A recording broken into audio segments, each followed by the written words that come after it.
Bienvenidos, gente bonita de este canal de YouTube Nelter de la Cruz.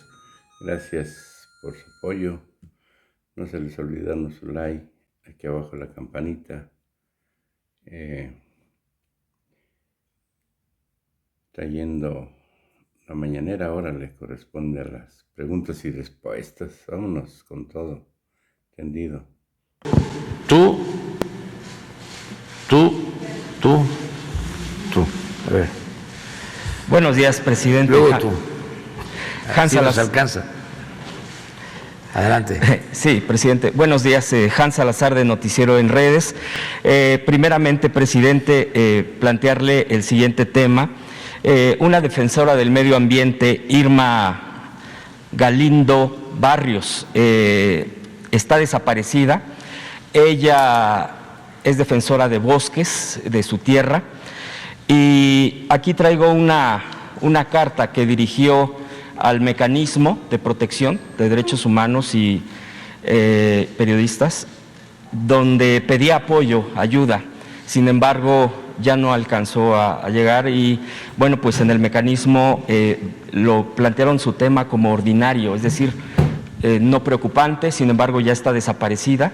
Yo quisiera dejarle esta carta que es de ella, obvio, antes de su desaparición. En una parte dice, le quiero leer textualmente: por eso les pido que me contacten al presidente de la República, con la prensa, con Derechos Humanos, con Naciones Unidas, con cualquiera que esté dispuesto a seguir la ruta que he seguido para saber todo lo que sé del origen de este mal. Por favor, ayúdenme a salvaguardar la vida de las personas de la montaña y a sus hijos. ¿Cómo consigo ayuda humanitaria y qué constancia es responsable de ayudar a los campesinos que no saquean la tierra? Nuestro protocolo de seguridad se está agotando. Son 10 comunidades de 3,000 habitantes en contra de 600 habitantes de Mier y Terán, Guerrero Grande y parte de Doyonoyuji. Entonces, le dejo, presidente, aquí vienen sus datos por parte de esta persona desaparecida. Con Leti, y lo vemos. Sí. Y te informamos y vamos a dar a conocer este caso. Sobre todo, procurando que la recuperemos. Claro que sí, presidente, gracias, le agradezco la atención.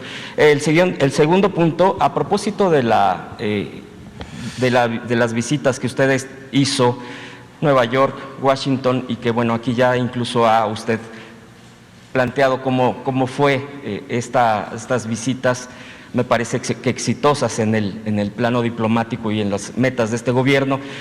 También, bueno, pues estuvimos teniendo esta oportunidad de cubrir con los migrantes, escuchar su sentir, todo esto que pues se expresaba en las calles tanto de Nueva York como de Washington. Hay un caso, y aquí se lo dejo, de un migrante que vive en las afueras de Washington.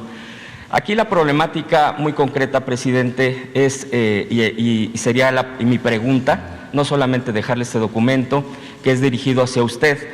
Es una problemática de salud. Es un migrante que ya desde el 1989 vive allá, pero no tiene la posibilidad de tener documentos suficientes para salir a México. Estos traslados, esta movilidad que precisamente usted fue a defender a millones de migrantes para que puedan tener certeza de esta movilidad. Sin embargo, queda atrapado porque no puede trabajar por un problema del corazón que le detectaron, pero como la salud allá es muy complicada en cuestiones de costos, ha recurrido al consulado. Sin embargo, por la imposibilidad también del consulado y de los dineros, digamos, para poder apoyar a este migrante, porque no puede ni trabajar por cuestiones de riesgo del corazón. Entonces no sabe ya qué hacer, está muy desesperado y pues le dejo este documento. Me parece que en este caso hay mucha gente migrante con situaciones de que no puede trabajar, de que no puede regresar a México para ser atendido y pues queda con estas deudas enormes o la imposibilidad de ser atendidos. Yo le preguntaría, presidente, en estos casos, usted, Usted ya ha dado respuesta a varios casos, incluso de traslados cuando desafortunadamente fallecen y el regreso al país. En el caso de la salud, ¿usted podría hacer alguna propuesta concreta para los migrantes en casos delicados como estos? Sí, ya hay un mecanismo. Me gustaría que explicaras lo que hacen los consulados. Hay asociaciones de paisanos que ayudan.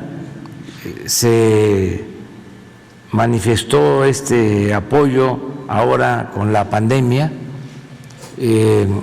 Se ayudó mucho en los consulados a enfermos, y yo pienso que Marcelo puede explicar y dar a conocer que nosotros estamos en la mejor disposición de ayudar, de apoyar todo lo que sea atención médica allá y aquí, pero sí podemos hacer gestiones para que sean atendidos allá. Hay muy buena relación con el gobierno de Estados Unidos. Es muy humano el presidente Biden. Fue una de las cosas que le agradecimos. Con la pandemia se atendió a los migrantes, independientemente si tenían en regla sus papeles, si ya eran ciudadanos estadounidenses o no, se les atendió por parejo y eso se agradeció mucho, el que se haya vacunado a todos. Sí, de hecho, son de las cosas que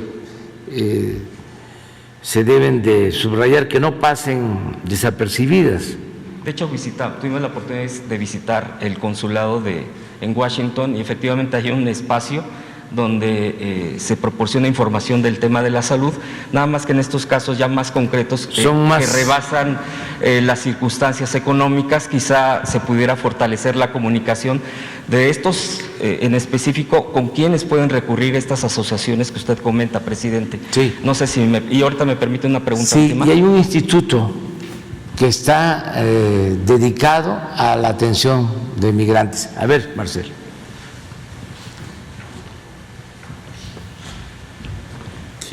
Con su permiso, señor presidente, con mucho gusto. Bueno, los consulados fueron clave y son para atender la pandemia y en general pues toda la problemática que tenemos en Estados Unidos, que es muy compleja. De hecho, la red consular mexicana es la más grande de todos los países del mundo en Estados Unidos. Son 50. Y se considera que es una de las más reconocidas por toda esa tradición que tiene de servicio a nuestros connacionales en Estados Unidos, que además es un número enorme. Bueno, por instrucciones del señor presidente se instalaron ventanillas de la salud en todos los consulados. Eso se trabaja junto con la Secretaría de Salud. En su tiempo, con el actual titular de la COFEPRIS, se echó a andar ese proyecto.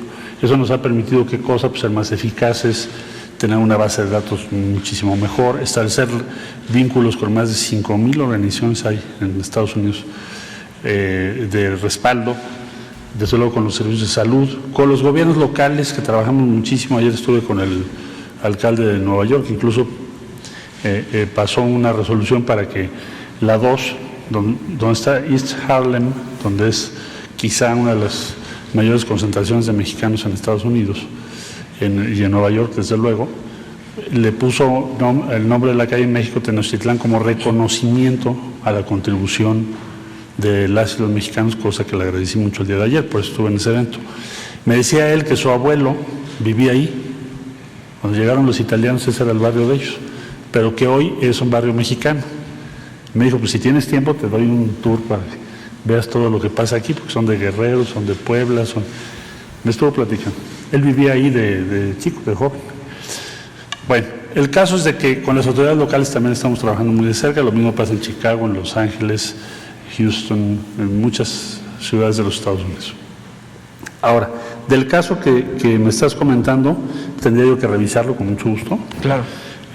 Lo que yo sugeriría, además, el presidente nos ha pedido que el Instituto de Mexicanos en el Exterior, que depende de la Cancillería, que dirige Luis Gutiérrez, esté muy cerca de los consulados, cosa que estamos haciendo. Sí. Ahora que el presidente visitó Nueva York, ahí andaba Luis.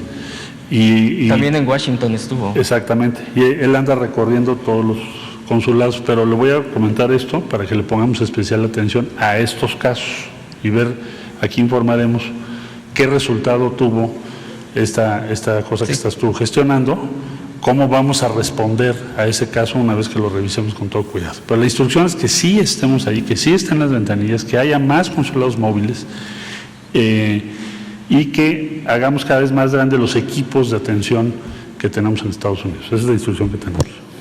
Gracias, canciller. A ti. Presidente, antes de que esto se lo envían migrantes, se lo dejo con Leti. Con Leti. Y por último, presidente, mi última pregunta sería respecto a lo que se fue publicado el día de ayer en el Diario Oficial sobre las obras, la protección, el blindaje que se le está llamando. Ya hay dos interpretaciones de ello. Uno, que tiene que ver que es el blindaje para proteger de futuras intentos de privatización o de otro uso de lo que usted está empeñado en que sean obras estratégicas para el país. Y hay otra que dice, los críticos, que este es un tema muy autoritario porque no quieren que se sepa la información de los costos, de todas estas cosas que engloban las obras. Y yo le quisiera preguntar, presidente, la razón y que si nos pudiera dar más a fondo qué es lo que lo llevó a esta publicación que se hizo el día de ayer en la tarde. Y gracias, le agradezco. Sí, es un acuerdo para agilizar trámites y que por los trámites burocráticos no se detengan las obras, que se pueda dar la confianza a las instituciones y a las empresas que están trabajando en el Tren Maya para que los trámites que tienen que hacer para la realización de las obras sean más expeditos y que se les dé también tiempo para presentar toda la documentación, en el entendido de que las empresas, las dependencias del gobierno federal, pues están regidas por principios de protección al medio ambiente, de justicia, de honestidad, y que se le tienen que dar facilidades y se le tiene que tener confianza a las dependencias. Entonces, eso fue lo del acuerdo. Es un asunto interno entre dependencias, por ejemplo, de que el medio ambiente ayude a comunicaciones y transportes, o ayude a Fonatur en las empresas que están trabajando en el Tren Maya, para que tengan tramo y no se detenga la obra, porque tenemos que avanzar, tenemos que terminar, concluir las obras. Esto no tiene nada que ver con la transparencia. Las secretarías, todos estamos obligados a rendir cuentas. Claro, el boletín de la derecha, que ya hasta da flojera, pues, mencionarlo, del Reforma, pues ya está hablando de que es para no rendir cuentas, para que no haya transparencia.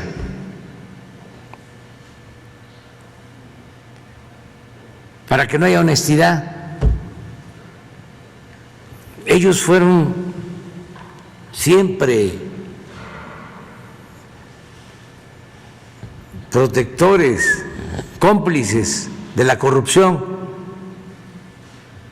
Nunca dijeron nada cuando Salinas de Gortari, que le ayudó a poner el periódico aquí en la Ciudad de México, se dedicó a entregar bienes del pueblo y de la nación a sus allegados. Guardaron silencio los del Reforma. Y no solo durante el periodo de Salinas, luego con el FOAPROA, cuando convirtieron las deudas privadas en deuda pública, silencio. Desde luego, silencio en los 2 sexenios de corrupción del PAN, cuando entregaban obras sin licitar a gente cercana a ese partido, cuando ayudaban a los empresarios que se dedicaban a la exploración y a la perforación de pozos, como este señor que estuvo en la cárcel, no, Yáñez, oceanografía, con Fox y con Calderón le entregaron contratos como de alrededor de 2,000 o 3,000 millones de dólares por adjudicación directa. Y vean si en el Reforma apareció algo. Y lo mismo, ¿qué dijeron cuando de manera completamente irregular, sin transparencia, sin hacer siquiera una reunión del Consejo de Administración de la Comisión Federal de Electricidad, otorgaron contratos para la construcción de gasoductos, contratos leoninos, engañando de que necesitábamos gas porque se iban a construir 12 termoeléctricas? No se construyeron las termoeléctricas, pero se contrató el gas. ¿Y saben? Tenemos un excedente de gas por esos contratos del 40% de lo que necesita México, y se tiene que pagar aunque no se utiliza. Ahora acabamos de dar la instrucción de revenderlo a menor precio para no perder tanto. ¿Cómo suscribieron estos contratos? De manera completamente ilegal. Tenemos denuncias presentadas en la Fiscalía para que se atienda este asunto. ¿Qué dijo el Reforma sobre esto? ¿Y qué ha hecho la Fiscalía? A ver, en honor a la verdad, se sabía. Casi quiebran a la Comisión Federal de Electricidad. Y ahora, pensando de que somos iguales, sacamos este acuerdo para facilitar el avance en la construcción de obras y ya están ellos suponiendo, porque es un periódico de conjeturas, además de mala fe, de que es para ocultar información y para que no haya transparencia. Así son los conservadores. Les gusta mucho, o su doctrina es esa cosa. Y esa cosa es la hipocresía. Entonces, aclarar que es un acuerdo y que todos en este gobierno tenemos la convicción de actuar con honestidad, cero corrupción.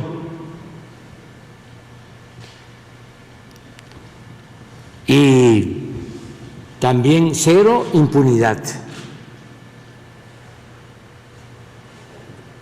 No somos iguales. Eso es lo que les molesta mucho, porque durante todo el periodo neoliberal se dedicaron a saquear, a robar a manos llenas, y ahora no pueden, ni podrán.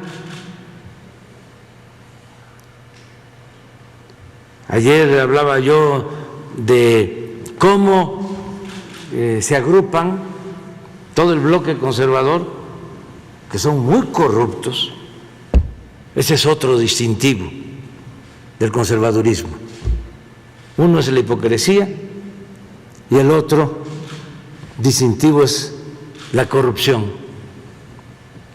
Están hambrientos de dinero y no tienen llenadera. Y se conjugan las dos cosas, hipocresía y deshonestidad. Bueno, hablaba yo de cómo están aliados para seguir manteniendo privilegios y contratos que benefician a una minoría y que perjudican a la mayoría de los mexicanos. En el caso de la reforma eléctrica, un hombre íntegro, honesto, con ética, con moral, y diría verdaderamente cristiano, no estaría defendiendo la ilegalidad, la injusticia, defendiendo el lucro. Si arreglaron ellos porque eran los dueños de México y ajustaron el marco legal a sus intereses, porque los legisladores estaban a sus servicios, modificaron la Constitución como quisieron, para saquear, para robar. Bueno, legalmente pueden ellos gozar de privilegios e impunidad. Pero ya hay una realidad distinta, que no pueden ellos aceptar de que aunque por ley existan esos contratos, si a la vista de todos, de sus familias, de sus hijos, de sus nietos. Están robando, están saqueando. ¿Qué no pueden actuar con decencia? Y decir, hay una nueva realidad. Esos son contratos abusivos en donde yo pago, que soy empresario, que soy comerciante de grandes vuelos, pago menos por la luz que una familia de clase media o que una familia pobre, y eso es una injusticia. Como el señor de Oxxo, y lo voy a seguir diciendo, no se va a poner la mano en el corazón y va a seguir aceptando, nada más porque es legal, de que sus Oxxos están alumbrados siempre como si fuese de día, y la tienda de abarrotes, el señor, la señora, o la señora porque ya falleció su esposo, que de eso mantiene a sus hijos, un tendero pobre, tiene que desconectar sus congeladores para no pagar más luz, porque la cuota o la tarifa que se le cobra a ese abarrotero es mayor que la que se cobra al Oxxo, que son miles en todo el país de una gran empresa, nada más porque el señor del Oxxo financiaba y sigue financiando a políticos que están a su servicio y que hacían y deshacían, hacían lo que les daba la gana y tenían tomado, secuestrado al gobierno, y el gobierno, en vez de representar a todos, era un gobierno al servicio de una minoría rapaz. Pues eso ya no debe de seguir existiendo, y ojalá y ellos mismos se vayan convenciendo y se pueden hacer negocios. Me estaban platicando que vino uno de los gerentes o presidente del consejo de JP Morgan, del banco famoso, una reunión con algunos de estos empresarios, y empezaron a quejarse que la reforma eléctrica, que no sé, que otras cosas, ¿no? A quejarse. Y ese señor, muy inteligente, callado, le dijo: oiga, ¿y cómo les ha ido a ustedes? Dice que vino un silencio y luego, no, pues nos ha ido bien. Entonces, les dijo el señor: nosotros tenemos otra visión de México, de afuera.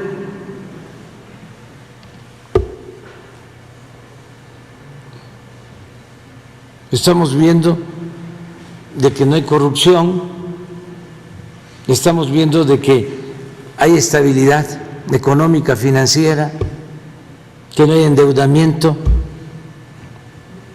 que han crecido las reservas de México como nunca.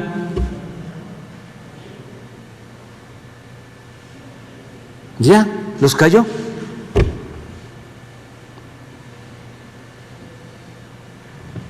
Por eso, contesto esto del acuerdo, ni siquiera es un decreto, es un acuerdo interno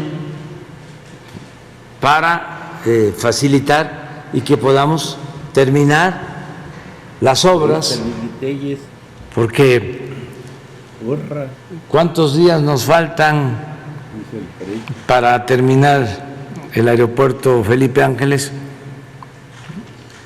Pues como 120 días, más o menos. ¿Se imaginan si a Claudio y X González, papá e hijo, porque actúan de manera coordinada y conjunta, junto con el exministro Cosío, se les ocurre que hay que meter un amparo para detener la obra, porque está muy lejos el aeropuerto, porque eso es lo otro que traen, está muy lejos, o que va a hacer mucho ruido, y nos presentan un amparo. Pero cae el amparo en un juzgado, pues de esos en donde si la ensartamos perdemos, y si no la ensartamos también, y pues ya no terminamos. Y en el caso del Tren Maya tenemos que terminar 1.500 kilómetros de vías férreas electrificadas en una buena parte, con trenes, para finales del 2023. ¿Qué quisieran?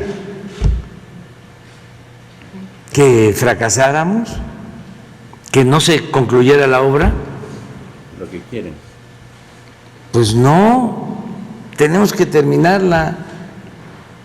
No se me va a olvidar, y también el Reforma en ese entonces, y pueden ir a la hemeroteca, porque yo no digo mentiras, y además tengo pruebas cada vez que hago un señalamiento.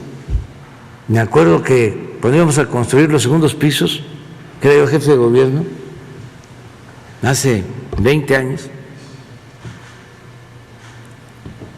el Reforma una campaña en contra. Bueno, Salinas llegó a decir que se iban a caer.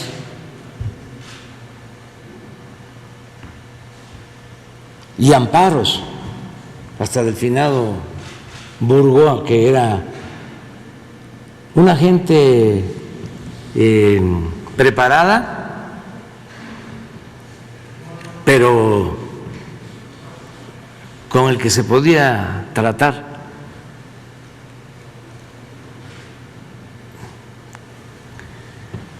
Y en ese entonces ganamos el amparo y se construyeron los segundos pisos.